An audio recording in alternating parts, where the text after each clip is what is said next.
রাত নেমেছে, চারপাশ নিস্তব্ধ। মানুষ পশু পাখি সবাই ঘুমে, শুধু অন্ধকারের বুকে জেগে আছে এক নীরব রাজা। হঠাৎ দূর থেকে ভেসে আসে এক অদ্ভুত ডাক, খো খো খো।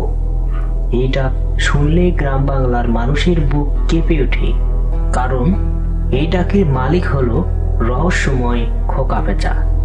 কেউ বলে অমঙ্গল, কেউ বলে মৃত্যু বার্তা, কেউ বলে জিন ভূতের সঙ্গী। কিন্তু সত্যি কি খোকা পেঁচা ভয়ঙ্কর, নাকি সে প্রকৃতির এক অতুলনীয় সৃষ্টি, যাকে আমরা না জেনে ভয় পেয়েছি শতাব্দীর পর শতাব্দী? আজকের এই দীর্ঘ যাত্রায় আমরা ঢুকে পড়ব খোকা পেঁচার অন্ধকার জগতে।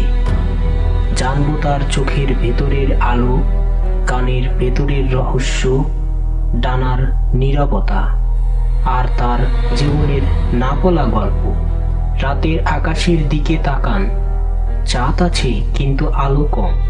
এই কম আলোতেই খোকা পেঁচা দেখে ফেলে ঘাসের নিচে লুকিয়ে থাকা ইঁদুরের হৃদ স্পন্দন। মানুষ যেখানে অন্ধ, সেখানে সে রাজা। খোকা পেঁচার চোখ সাধারণ পাখির মতো নয়, ওর চোখ গোল নয়, লম্বা টিউবের মতো গভীরে বসানো। এই চোখ ঘোরে না, এই চোখ শুধু সামনের দিকে তাকায়। তাই সে মাথা ঘোরায় প্রায় 180 ডিগ্রি পর্যন্ত। মানুষ ভয় পায়, মনে করে ওর ঘাড়ে হাড় নেই, কিন্তু আসলে ওর ঘাড়ে থাকে অতিরিক্ত কশেরুকা, যা তাকে দিয়েছে এই অলৌকিক গড়ানোর ক্ষমতা। তার চোখে থাকে অগণিত আলো সংবেদনশীল কোষ।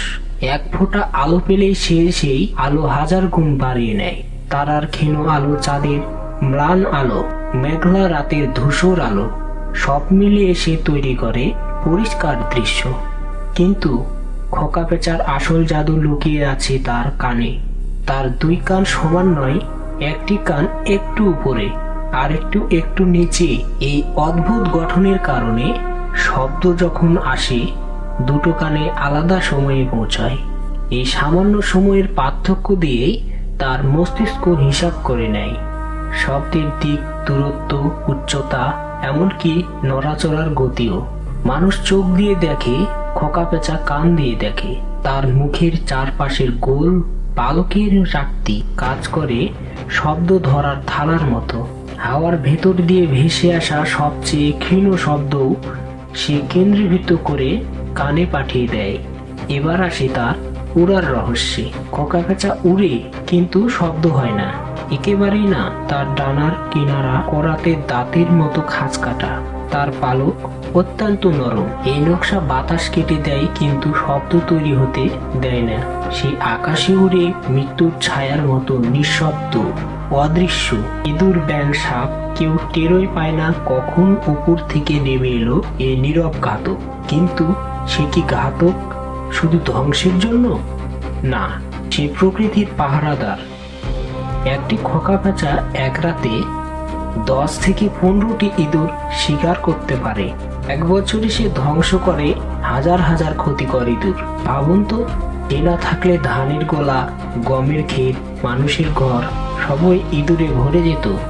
তাই বিজ্ঞানীরা বলেন খোকা পেঁচা হলো কৃষকের নিঃশব্দ বন্ধু। এবার আসি তার সংসার জীবনে। খোকা পেঁচা একনিষ্ঠ প্রেমিক। একবার সঙ্গী পেলে সারা জীবন সেই সঙ্গীকেই ধরে রাখে। পুরনো গাছের কোটর, ভাঙা দালানের ফাঁক, মন্দিরের চূড়া, মসজিদের মিনার, এসব জায়গায় তারা বানায় বাসা। মা খোকা পেঁচা ডিমে তা দেয়, বাবা খোকা পেঁচা সারা রাত শিকার করে খাবার এনে দেয়। ডিম ফুটে বাচ্চা বের হলে তারা দুজন মিলে তাদের আগলে রাখে, খাওয়ায়, রক্ষা করে। ছোট খোকা পেঁচা প্রথমে অন্ধ, নরম তুলোর বলের মতো, কিন্তু কয়েক সপ্তাহেই সে শিখে অন্ধকারের ভাষা। এখন প্রশ্ন, তাহলে মানুষ কেন ভয় পায়? কারণ অজানা জিনিস মানুষকে ভয় দেখায়। রাতের অন্ধকার, অদ্ভুত চোখ, হঠাৎ ডাক, সব মিলিয়ে মানুষ কল্পনা বানিয়েছে ভূত, আত্মা, অমঙ্গল। কিন্তু প্রকৃত সত্য হলো খোকা পেঁচা কোনো অশুভ শক্তি নয়। সে শুধু প্রকৃতির নিয়ম মেনে চলা এক নিঃশব্দ যোদ্ধা। অন্ধকারে শুধু চোখই নয়, খোকা পেঁচা দেখে শব্দ দিও।